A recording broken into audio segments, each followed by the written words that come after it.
All right, Rudy, first question. What was the moment in high school you knew you were destined for college ball? There was actually never a moment where I thought I'd play college sports. I played four sports in high school. I think that the biggest thing was I had an opportunity was when I first got my first recruiting letter. So my family didn't have the knowledge and wasn't aware of how this, really worked. And so when I got that first letter, it was like I could actually play at the next level. So it was that day where that light bulb went off. Wow, what did your family say when they got that letter? What were they just like? What does this mean, or what was going on? What was their reaction? I mean, it's cool, right? It's humbling, but at the same time, it's like it's validation that you're doing well and that you're good enough to play at the next level. So everyone was excited to look at these opportunities, and you start taking your recruiting trips, and you feel important, which is a good feeling. That's awesome, man. That's awesome. That's awesome. Okay. Second question. Who was the best opponent that you ever played against? Who was the person you were like, oh my gosh, this person is undefeated. They're amazing. That was Todd Heap. We played against Mason Mountain View and Todd Heap in the state championship game in 1997 up at ASU Stadium in Tempe. We were an underdog, and we went up and we barely lost that game by 2 points. We were winning the entire game. They came back in the last few minutes and won. But I had met him on a recruiting trip before to Arizona, and then obviously he had a very successful NFL career, but he was probably the one person where it's like this guy's different. What was he doing? What was he doing? Just bombs? Like what was going on? I mean, he was just big and athletic. You think of like a mini Gronk or like a Gronk type person. He played basketball and football, and I believe their school won the state championship and basketball that year.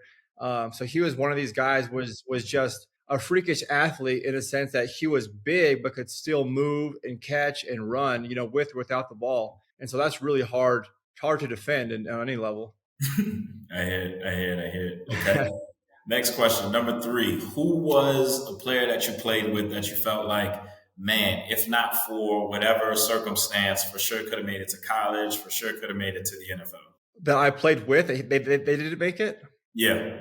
That was we ran a wishbone in high school. My friend and Uh-oh. old teammate, his name's Antrell Bates. So I was the four, he was the two. No relation to the Mario and Michael Bates, but he was a parade All American, McDonald's All American, USA All American, heavily recruited. For whatever reason, didn't make it to the next level. He made there briefly and then kind of left college. But he was a person that had just unbelievable talent, naturally strong and gifted. He was a running back, set all types of records in the state of Arizona, could walk into the room, squat 500 pounds without even lifting. So he was one of those guys where he knew he had that potential, and for whatever reason, it didn't work out for him. Man, that's crazy. Okay. Yeah. Wow. Shout out to Basement. I love this. I love that question because it gives everybody their flowers. Next question, number And four. and Trail Bates. Excuse me, Antrell Bates. Good. Got it. Okay. All good. Next thing. What was the nicest thing that a coach ever did for you? I got really sick my first year and almost died at Arizona. I had this really rare infection, ended up in intensive care unit at a hospital in Tucson for a week. And so the nicest thing was to see one, my receiver coach who recruited me, Rob Ianello, and then see my head coach, Dick Tomey, at my bedside throughout that week, as long as our team doctor. But to see, I was a walk on. So I wasn't this star player, huge name in Tucson. I had a name because I was from Tucson, but I wasn't on the field every single Saturday. So to see them take time out of their day, we all know how busy coaches are, to come to the hospital, which was probably about 20 minutes away from the university, and see how I was doing, sit at my bedside, talk to my parents, see how, was probably the nicest thing because it made me feel like I was really a part of the program and that these guys had my best interest at heart. Wow, that's awesome. That's awesome. And what was it? What did you have? What kind of infection was it? They never found out. It was an infection in the abdominal cavity. So I was really sick one night. I went home, told my mom I didn't feel well, woke up and had her take me to the hospital. And that's the last thing I remember. I blacked out. They had to scope my stomach. They essentially cut me down from my top of my rib cage to my abdomen and pulled out, this is kind of graphic, but pulled out my intestines, cleaned everything out. And there was a huge infection in there, put me on heavy antibiotics. I lost about 45 to 50 pounds overnight. And it took me, that was in August. I couldn't even get back into the weight room until probably November to actually start the rehab process. If it wasn't actually playing football at the time and in very good shape and being young, I would have probably died. So it was one of those things that I was lucky that I was in such good shape. Otherwise, I wouldn't probably be here. Wow. Wow. Yeah. That was one of my 9 lives. There's a few more that I That used is up, but that is crazy. Okay. Well, man, appreciate you answering the first four. Okay, so you're coming out of high school, you don't have a lot of familiarity, awareness around the recruiting world, the recruiting process. Talk me through how you ended up at Arizona because you were a star coming out. So talk to me how everything took place. so I played four sports. I played football, basketball, track, and volleyball. I was recruited in three of those sports. So I was asked to go and play volleyball for the local college. I was asked to go and play football at some D2s, D3s, NAIAs, and a bunch of JCs. And then in track, I was asked to walk on, not walk on, to go and do the same thing, do either 200 or triple jump.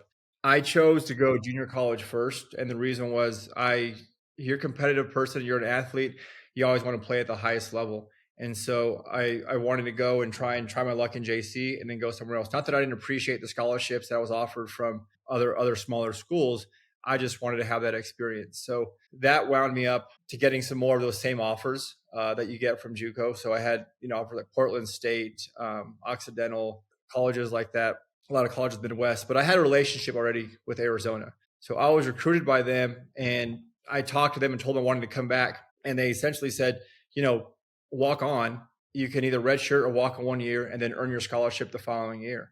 So that's what led me back to Arizona. Is I wanted to play in Tucson. I wanted to play for a big program, big stadium, Nike sponsorship, all these types of things that athletes get to do in college that are pretty special. That not everybody gets to be a part of. So that's what led me back to the University of Arizona. That's awesome, man. And maybe talk me through that first year. I mean, you spoke to it a little bit earlier, right? Obviously, you get sick, but what was that transition like going from high school, JUCO to D1? I mean, those are three very different worlds, and all of that probably happened in less than 24 months. So maybe just talk me through that Yeah, it transition. happened. It happened in 18 months. I left my JUCO semester early. So right when the season ended, I came because I wanted to start spring ball. So my first day, I showed up and I didn't have my gear yet. So I didn't see the equipment guy yet.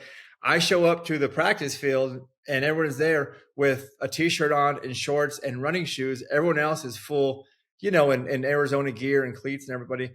There was another guy, his name was Brad Brennan, who went to his locker to get me his cleats, which was great, except he wore a size 10 and a half and I'm a 12. So my first experience at the D1 level was with all these guys and these cleats that were too small, doing these drills. And you always think you're in good shape. Then you get to the next level and you start throwing up. But just the speed of play at that level from high school to JUCO and then JUCO to D1 and then actually get D1 to, a major D1 like University of Arizona, you're playing with guys who go to the NFL, so I'm running against, Lance Briggs, Antonio Pierce, Bobby Wade, these guys who had very successful NFL careers.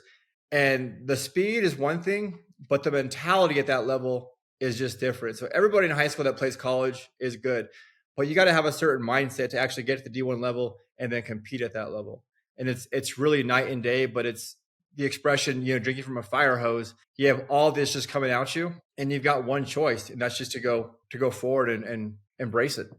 No doubt, no doubt. And how did you think your mindset evolve between like year one, stepping on foot in Tucson at U of A versus that second year? Like where mentally, how much different do you think your mindset was?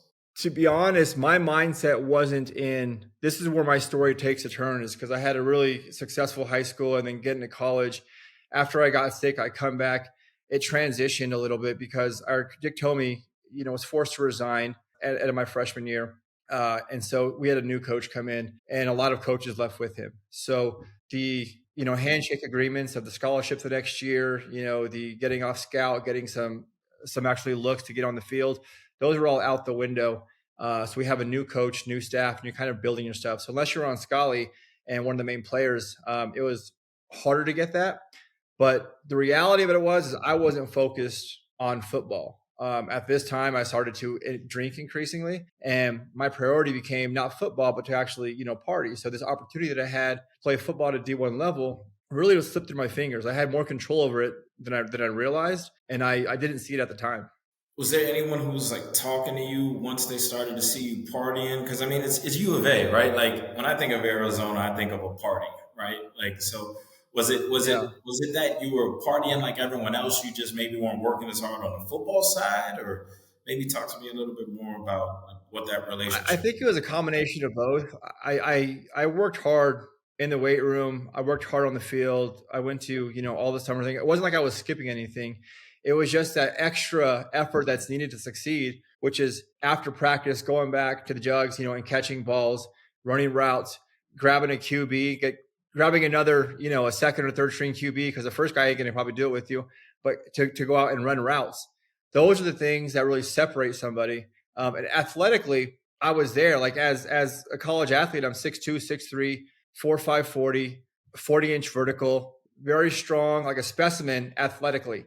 But the effort is what really separates it, because you can see guys all over the league who don't have what you think is, the exact size you're looking for, but that effort takes them to the next level. So that's really where it changed it.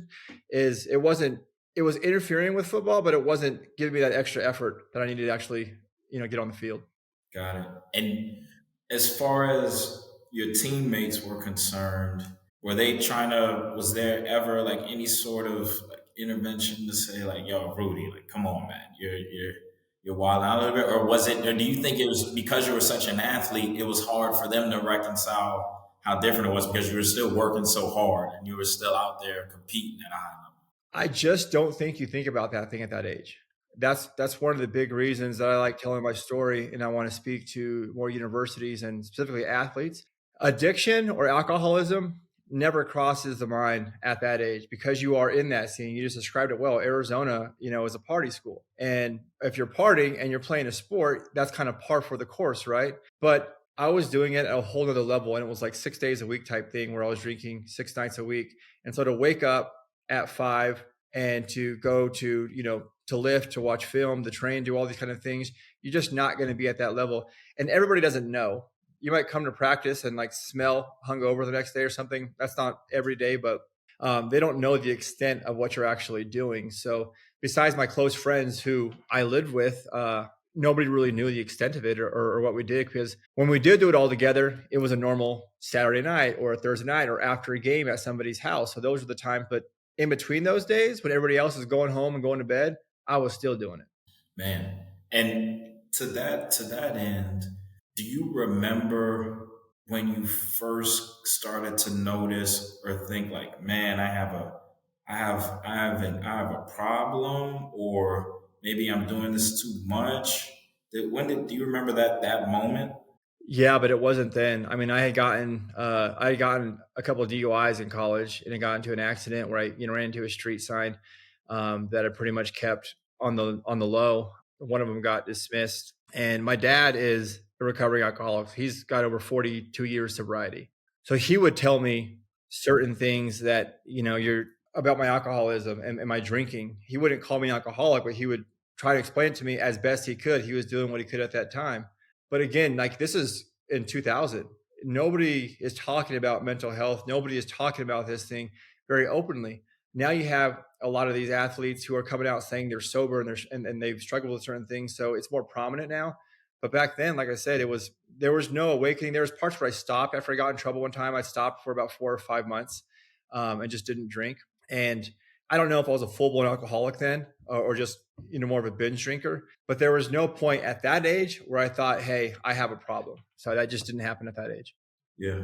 And to that end, was there, I think sometimes for a lot of us, it's like you have a hierarchy goal and that kind of governs or dictates how we engage like on a daily basis, right? So it's like, I want to go to the league. So it's like, I'm not going to do X, Y, Z. Do you think because you're such a good athlete and because you had gotten away with it for lack of a better phrase, gotten away with it for so long that you felt like even if maybe you were still participating and drinking so much that you would still make it, or I'm just curious where your mind was there? You're exactly right. I was a naturally gifted athlete, so a part of it was hard work, but a lot of it came from from God. So I was just naturally gifted. In high school, I won the high school dunk contest. I could just jump out the room. I could run. I could do all these things better than most people could, and so I could drink and still do all of those things. So because there wasn't a lot of consequences from that regard, I didn't really see it as a problem because I was still. I mean, I was still playing football at a D1 level while I was partying, so there wasn't that direct correlation for me. Yeah. And with all of the partying and stuff like that, it kind of culminates. You have this DUI situation. Talk me through like that next week. Like what was going through your mind? If anything, was it relief? Was it shame? Was it optimism for what's next? Like maybe just where your mind was, because that had to be somewhat of a sobering moment, right? To say like, man, I ran into a street sign, but this could have been infinitely worse, right? Just curious what was going through your mind at that time. Yeah, it was eye awakening. That's when I stopped drinking and really looked at what I was doing. But it wasn't addiction and alcoholism is very hard to explain, and unless you've been there, we've all known somebody who does something that doesn't make sense to us, and they keep doing it, and that's what addiction is. So yes, it was, but it wasn't the wake up call that I needed. So I'd like to say that's where it ended, and I changed my path and started working harder. But that's not what happened. I stopped for a little while and then I kept back doing, what I was doing because we forget very quickly that all the bad stuff that happens. So I didn't have those I didn't have those goals first of all. Like I was just out there doing things. Like back to your last question. So if you have goals, you have action plans that you do every single day to achieve those goals, which is what I do now, sober and in business and personal. But I didn't have that. I didn't have that mindset. I didn't have that maturity at that age. If there's anything to impart on people who are watching and listening to this, is if you don't have that, you are not going to get where you want to go. And it's as simple as that. You are a ship at sail, with no rudder. You're just going to be floating along, going where everything takes you. So I didn't have So, it at that age. oh man, okay. So you're in your hometown. You're a hometown hero. You're a freak athlete. You're at U of A.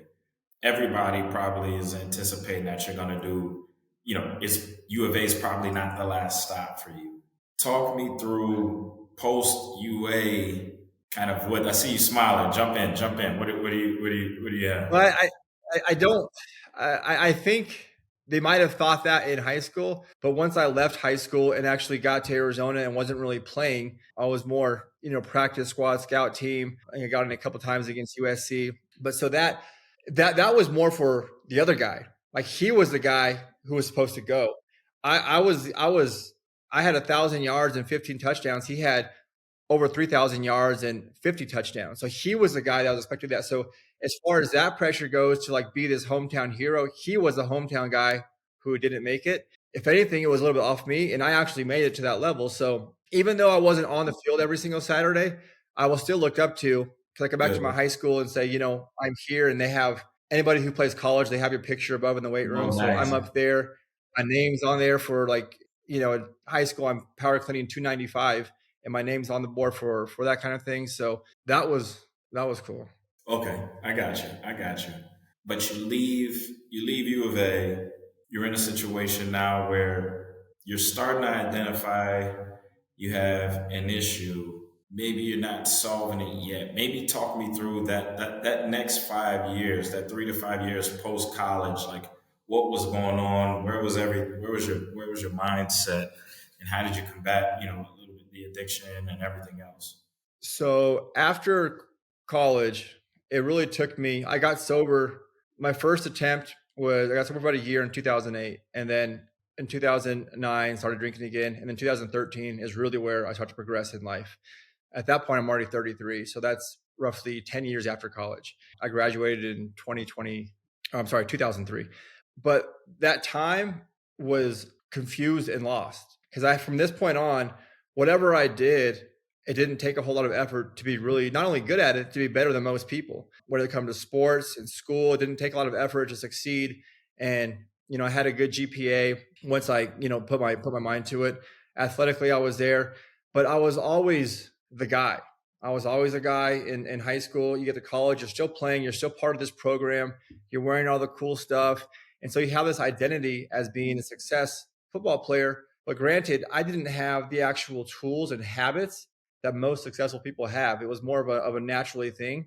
And I didn't take advantage of that. So when I got out of college and got into the real world, well, now you're competing in business for jobs. I got into the restaurant industry because it was easy and I could drink still. And so that was acceptable. And there I found my identity because now I was, again, a cool person because I could, party and do certain things that I thought were cool. And so that feeling that we get of validation and importance, it transitioned from football to drinking, which is sad when you think about it. But that's where I was for quite a bit until I actually got sober and had a chance to really grow up and emotionally mature. Wow.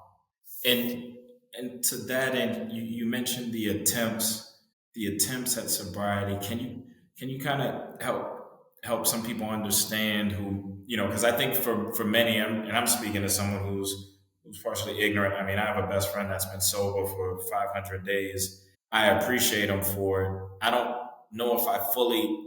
You said it earlier. Unless you've experienced yourself, and we're all addicted to different things, but it's hard Right. to reconcile what goes into having a first attempt not be the only attempt, right? So I imagine you were sober for a number of days. If you mind sharing, like what caused you to break your sobriety?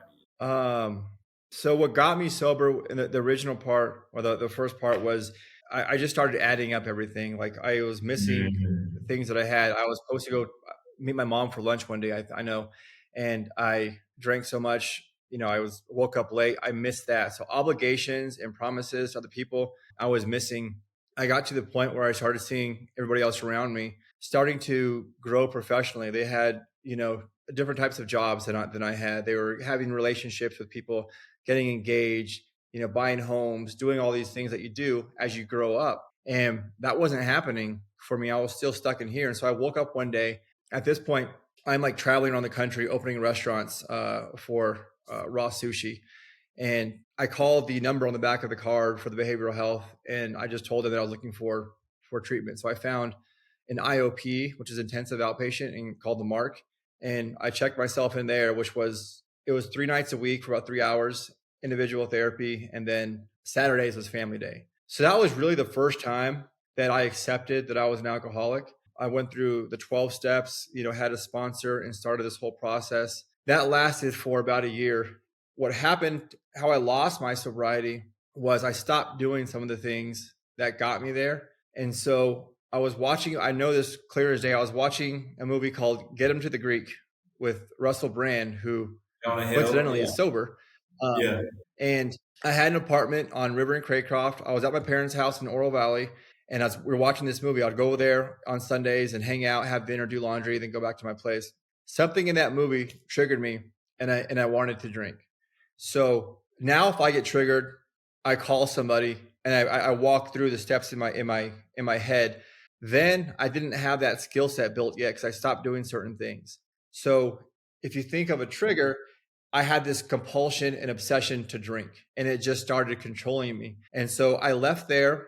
I went to Safeway on Oracle Road and Ina. I got a bottle of vodka. I drove home. And if you think about holding your breath, hold the breath for as long as you can. That's what it felt like to withhold a drink from me at this point. Once I actually opened the bottle and took that first drink, I could breathe again, and all was well in the world. The problem with that was once that first drink was ingested, it created an obsession in my head. Now I couldn't wait for the next time to drink and the next time, and just had this snowball effect. And then it was really a hard time getting sober after that. So that's what that's how I lost the sobriety. And then I still went to meetings.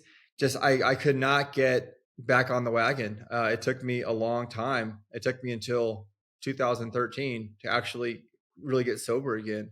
So that was a pretty, and I was still highly functional. I still had jobs. I was still doing things, but it was an obsession for every single time I could drink again.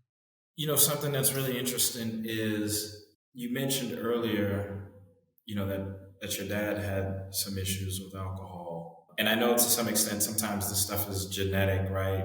Maybe can you talk me through when you're going through it, knowing what your dad's gone through, did you ever say to yourself like, man, okay, I need to actually build these tools because I know long term what this looks like. Did that ever serve as like the catalyst to get you all the way on track because you already see what it looks like in the future? No, none of that stuff matters. That's one of the unique things about alcoholic, and I believe in my case it was genetic. I believe that I started drinking abnormally, so, when I was young, since I was 14. Unlike my peers, other addictions like opiates and things where you take pills, you can get physically addicted and cause it. For alcoholism, I can speak on that part of it. I never connected those dots or thought about the long term. You don't have that vision and perspective at that point. And so it takes you a while to get sober and really doing some work to really go introspective and look at the big picture. Now I have that, and I've had that for quite some time. But I never thought, well, my dad has this and it runs in my family, I should be more cognizant. I was too far gone at that point. If somebody is not a full blown alcoholic, those are great conversations to have, because why somebody is actually in a clear mind and can really receive information, that's a great place to have those conversations with your kids as they're growing up. If you have children of alcoholics, usually the kids do one of two things. One, they go completely the opposite way because they say, I don't want to be like this person. I don't want to make the same mistakes they did. Or they say, you know what, they did this, I'm going to do it too, and it's okay. And hopefully they don't end up a full blown, addict or alcoholic, but there's always that risk, right? So I think if somebody's in a good spot mentally and emotionally to have a conversation and really set some goals and understand the consequences, but also it really comes down to that person. Like for my dad, I see this now because I have friends and people who I've been very close to, and family and people I've loved who I seen alcohol take them, and you can't do anything. All you can do is listen and be there if they ask for help. But the sad part of it is, like, there's really not a lot you can do for someone until they're really to accept, one, that they're an alcoholic or an addict, and then two, decide to do something about it. Once that happens, now you have something. Besides that, there's not a lot you can do, in my experience. Wow. And you talked earlier about, kind of like you equated you needing a drink to literally hold your breath, which I thought was really powerful. Maybe help me understand when it comes to the tools. You mentioned the tools that you had to develop to be able to combat it, right? You said like if something's going on, you hop on the phone right away. When did you start developing these tools? Do you think in any way your athletic career helped you reinforce and continue to exercise those tools? I'm curious to learn more about these tools that you're now leveraging that have helped you. Yeah. So, being an athlete and being competitive, I want to win, and I want to win at life now. And so now I have a plan. Now I'm successful in multiple areas of life, but it's no different than anything else now. Like, all I have to do is avoid that first drink. That's all I have to do. And what we often say is, play the tape all the way through. What's going to happen if I do this? Well, what's going to happen is probably you're going to want another drink, and that might turn into something else. And you just go down that hole. So if we trace back our actions, I like to use an example. If somebody is married and they cheat on their wife, I'll say, well, tell me about what are you doing? Well, once in a while I'd go to a strip club. Okay. Well, I'd go there and start talking to somebody, and that creates something. So nothing just happens right away. What happened in the present started back in the time, a few months back or a year back or a few weeks back. So we got to really be present of what our actions are right now, because they have a ripple effect on what's going to happen in the future. And when you really understand that, that's when you start to make better choices right now, because they're going to affect you down the road. And that's just one example with everything. If somebody's DMing somebody, having inappropriate things, whether it's work, personal, their diet, you start skipping certain days, and the converse or the opposite is the same too, where if you start putting the positive things together, you don't see the outcome right away. So like I just finished an Ironman. I did Wow. 2.4 mile swim, 112 on the bike, and a full 26 mile. It took me 13 hours and 54 minutes. And that as itself didn't happen overnight. That was a result of day in, day out, small trainings here, a small swim, a run, a bike. And that was the outcome. That's a positive example, but the same thing could have been negative too if my habits were different. Nice. I love that. And it sounds like, and correct me if I'm wrong, with your sobriety, it's made you hyper aware of not just drinking, but probably like all things, right? Is that fair to say? Uh, yeah, I'm hyper aware. I'm more aware of what I'm doing and why I'm doing it and the intention behind it. So as you probably know, like I'm the CEO also of a psychedelic assisted therapy clinic. So we specialize in ketamine therapy, but I'm also a big believer in psychedelics for mental health. You know, psilocybin, MDMA, LSD, all these types of things, which are going more mainstream now. And there's been a lot of people talking about them. Aaron Rodgers, for one, is infamous for his ayahuasca journey and his interview with Aubrey Marcus. But I've done ketamine therapy, but I'm very intentional about it. So, like MDMA therapy, for example, it's not legal for one. I wouldn't do it at this phase two, and I'll explain to you why my thought process behind it. Ketamine effect is the glutamate receptor. So after you don't have this feeling of down. MDMA is on a different receptor. So you can kind of feel hungover or depleted the day after. Now, me, I've done the work, so I understand, well, that down feeling to me equates to a hangover. And if I have a hangover, I must have relapsed.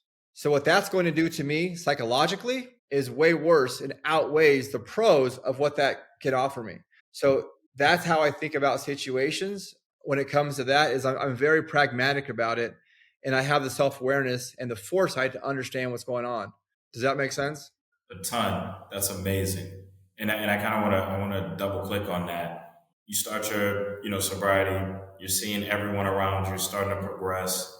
You have your first attempt. 5 years later, you come back. You're locked in. You've been locked in. Help me understand, what it felt like, what it feels like to be in the position you're in, and what sort of challenges are you still feeling day to day? Because I mean, you're in a much better place than you were, but maybe just help me understand, like, what does it feel like to know you've conquered something, you're actively conquering something, or am I even Well, codifying it the that's right way? no, that's where it's good, but it's dangerous in a sense too. Like I would never say I Mm, conquered alcoholism. It's a daily thing. So I'm at a point where my personal and professional life, I entertain, I do a lot of dinners, drinks, which for me is a non-alcoholic beer, which people have different preference on that. I have absolutely no desire to drink or to do anything illicit, but I feel good because I'm in a great place. So like addiction, you're trying to fill a void, right? So like I drank a lot of times and I would go to nice restaurants and have martinis and pretend like I was a big shot because I wanted to feel like a big shot because I was a big shot in college and high school and I lost that. Now I am so confident in who I am as a person. I don't have to pretend to be anybody that I'm not because I know who I am. One, I feel good about myself, but that has been a result of the actual things that I'm accomplished. Like you can't be confident over something you haven't done yet.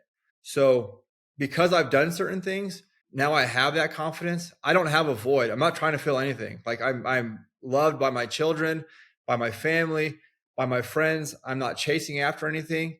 So that connectedness is really why I don't really have a need or desire to go and alter my state to feel something right. different. Right. I love it. I love it. And everyone that knows you're super successful. For the people on the podcast who aren't aware, maybe share a little bit about what it is that you're doing now, so that way people can get to know you a little bit better on a professional level. Yeah, thank you. And I say this because it sounds, I want to be as humble about it as I possibly can. But so I do medical device sales, which I've won, President's Club and award winning that, one of the top reps in my country. In the past year, I've also helped open and, found a psychedelic therapy center called Day Trip Health and Wellness, which is in Phoenix, Arizona. We do ketamine assisted therapy for PTSD, anxiety, depression. We also have a retreat center called Birdsong or Weekend Trip. We hold retreats, people looking to get away, mental health, work on themselves. I finished my master's and my clinicals, so I'm actually a therapist as well. And then I actively compete on the Ironman. So I did about 5 or 6 half or 70.3 Ironmans, and then just completed my first full Ironman in November of 2023. And then I just wrote a book. So my book's coming out in March or April of 2024. So all the things that I talked about and learned over the past 10 years, all the therapy that I've gone through, the 12 steps, I've run a ton of books, the coaching, everything that I've done for myself to get where I am and to really help navigate life. I put that into a book and put it in an easy format to people to read, digest, and apply in their own life. And then because I'm a therapist, I've tied in some emotional things like attachments, some childhood trauma stuff to really help people, connect. So that book is called Mental Legacy. It's coming out, like I said, March or April of 2024. And there's actual course behind that, which is much more in depth. So the course follows 7 or 8 weeks, depending on your pace. It's all online.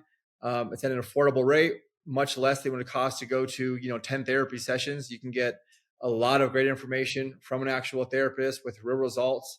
And these are all things that I've applied in my own life and done to make me successful to where I'm at right now. So, but the biggest thing of all of that is I'm able to be a present and loving father, to my kids, to River and Savannah, which is the biggest joy and motivator, in my life, is to be a dad that they can be proud of. That's why I do a lot of what I do, is because I want them to say that's my dad. I love it, Rudy. I love it. I love it. So, Rudy, there's going to be, college kids listening to this. They may be thinking they have a problem. They may have, seen that they have a problem. Maybe don't want to admit that they have a problem, are inching closer to a problem, right? All the different avenues that lead to, some sort of addiction. What is your advice for them if they're starting to feel themselves slip? What are some of the easy ways that they can start to rectify the ship? Well, if you're already having those thoughts of like maybe there's something here, one, normal people don't have those thoughts. So that's the first flag, right? Normal people don't think, "Am I an alcoholic?" Because they don't, or people in denial. But if you're at that point where you're kind of partially accepting it, I would just say, what do you have to lose? What do you have to lose by trying this route? And no one says it has to be forever, but while you're at this school playing this sport with this opportunity, seize that. Like, don't let that slip through your fingers, because I'm 43. I still feel young, and the best of life, trust me, is coming. And you want to be able to be there, emotionally ready, mentally ready, financially ready for when it comes. So if you're having those thoughts, you can reach out to me for help wherever your resources are locally. But you have nothing to lose by trying something different, and you'll be surprised at what you're actually capable of by letting go of that. I love that. And to double click on that one, for individuals who might be on a team, just in life in general, who see somebody that they think is struggling, that they think is inching closer, what's your advice to them on how to be a good friend, brother, sister, coworker, what have you? How do you think they can best support their friends and individuals? I would be compassionate yet direct. I don't believe in really sugarcoating certain things, especially when it comes to this. And the reason is, with addiction and alcoholism, you never know how much time you have. You never know when someone's going to overdose or get into an accident. So if it comes from somebody that they love and they trust, if you present it in a way they'll receive it with compassion and really concern and being sincere, your hope they're going to be like, why is this person if this person is telling me this, I should probably stop and think about it a little bit. That's what I would do, is come at it from that angle of compassion, sincerity, but be direct and let them know, this is what I'm seeing and this is my concerns and here's why. I love it. I love it. I love it. Rudy, this is amazing. There are probably going to be a ton of people that want to reach out to you. What is the best way for people to reach out to you first? And then I have a follow up for that. What's the best way for people to reach out to you? Yeah, thank you. If it's for Mental Legacy, as far as the book goes, the course, you can do info@mentallegacy.com. If you're interested in psychedelic therapy and one of our retreats, you can do rudy@daytrip.com, and daytrip spelled DAYTRYP. I love it. I love it. And then as far as like any new good, what things should we be looking for? We know we've got the book. Is there anything else? Maybe speak to the book one more time. And is there anything else that we should be on the lookout for you? The book is one of my main goals, 2024, as well as expanding, day trip and opening more locations. The course itself is where there's going to be a ton of valuable information. You're going to be able to access the course. And then once you're part of that, membership and club, you're going to get all these new videos and new groups that all help lead and really guide. So a lot of questions that come through, I can answer personally but just gives you ongoing tools to help navigate life. Like the whole premise on the book is to give people the emotional and mental skills to navigate life and overcome adversity by themselves and giving them that mental legacy. Once you have these skills, like I believe that I have these skills now, I'm still growing. It's always evolving and always changing. I can teach this to my kids and now they can navigate life and have some emotional regulation, some control, separate logic from emotion, all these types of things that is just not taught. It's not taught in school. It's not taught in college. And unless your parents are really self-aware, they're not teaching that either. I love it, Rudy. I love it. This has been an amazing episode. I appreciate you so much. We got to get you to come back, you know what I mean, down the road, man. I'd love to have you on again because I Yeah, know I'll there's come back. I'll come back a whenever. lot of questions about it. So thank you so much, man. I appreciate you. Rudy, everybody check in with Rudy. This guy's unbelievable, man. I'm so happy we got the opportunity to do this. But nice meeting you, brother. Nice seeing you, and I'll stay in touch. See you soon. All right. Thanks, Micah. Thanks for having me. I appreciate it.